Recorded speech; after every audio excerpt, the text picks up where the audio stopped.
Hi students, so we are discussing about the highlight points of the lesson heredity and evolution.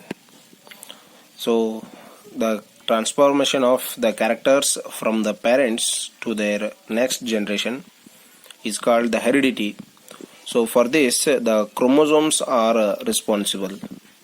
So the chromosomes which are present in the parents, so together from the mother and father, the characters will be transformed.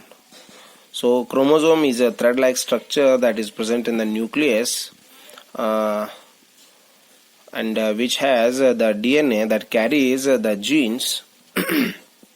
So along with that one, so the characters are going to transfer. So there are total 46 chromosomes are present in the cell of the human beings. So that may be in the form of the pairs that we consider as the 23 pairs. So the characters which are visible in the organism, that is called the phenotype. So regarding this one, the great scientist who worked on the transformation of the characters from generation to generation, that is called the genetics, that is the John Gregor Mendel. So he has worked on the heredity and he got the success, and he is known as the father of genetics. And he is only the first scientist to make the systematic study of the inherited characters involved in the transformation of characteristics from parents to their progeny.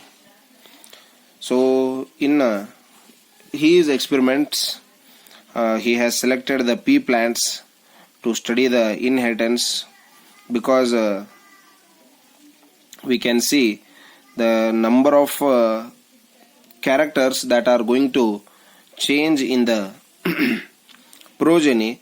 They are the clear-cut differences are there which were easily identified.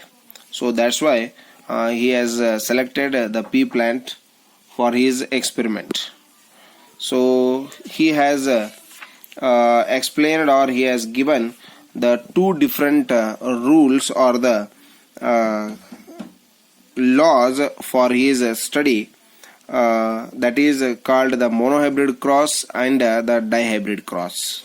So the monohybrid cross is also known as the law of segregation, and the dihybrid cross is known as the law of independent assortment. So in the first law, he has selected only one character that has two different forms, that is the height of the plant, and it has the two different forms, that is the height, that is the tallness, and the dwarfness, that is the short. So these two characters are considered by the Mendel for his experiment.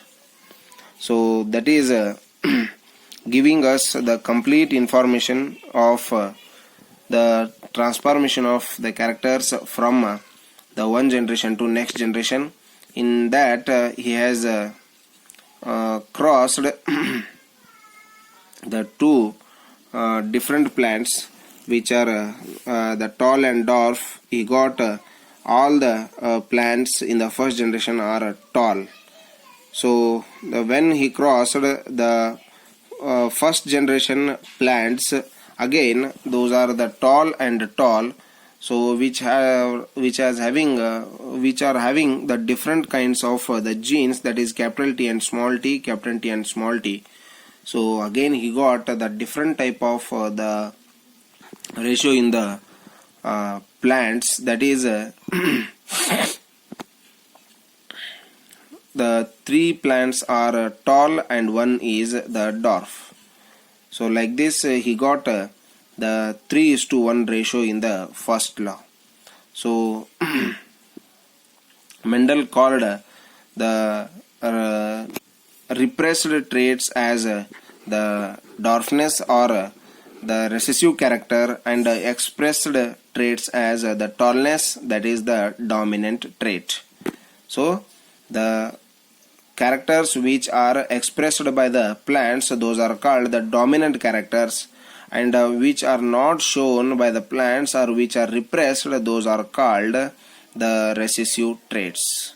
So like this the Mendel has given the complete idea about the plants by taking the example of the pea plants for the explanation of the inheritance in his first law.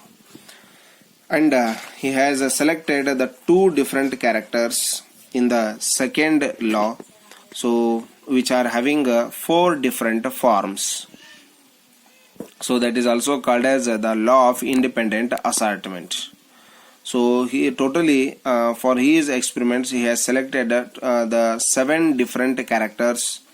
So those are the height of the plant, or it may be the color of the seed, shape of the seed, position of the flower, position of the position of the flower, and etc. He has selected totally 7 different characters which are having different 14 forms. So in the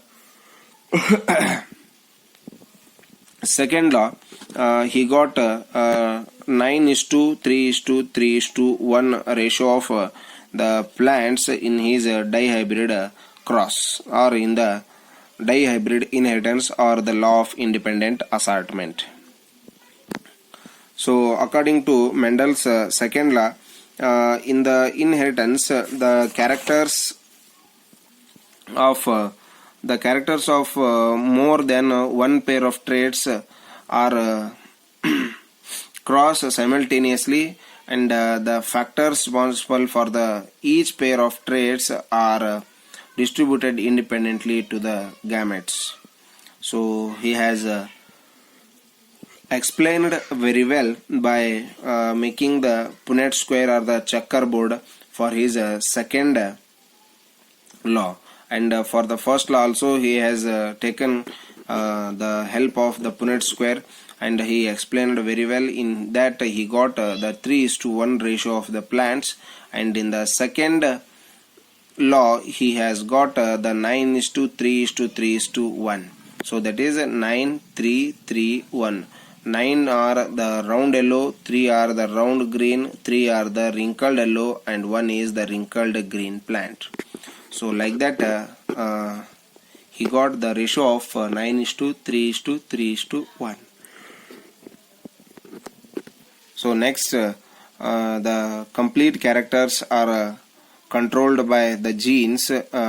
How they are controlled by the genes, or the characters, how the characters are controlled by the genes, that we will discuss, and how the formation of blood groups is going to be takes place, or the blood groups are going to formed in the progeny, that we will discuss in the next session. So if you have any doubts regarding this lesson, you can send any questions with no hesitation. Thank you and have a nice day.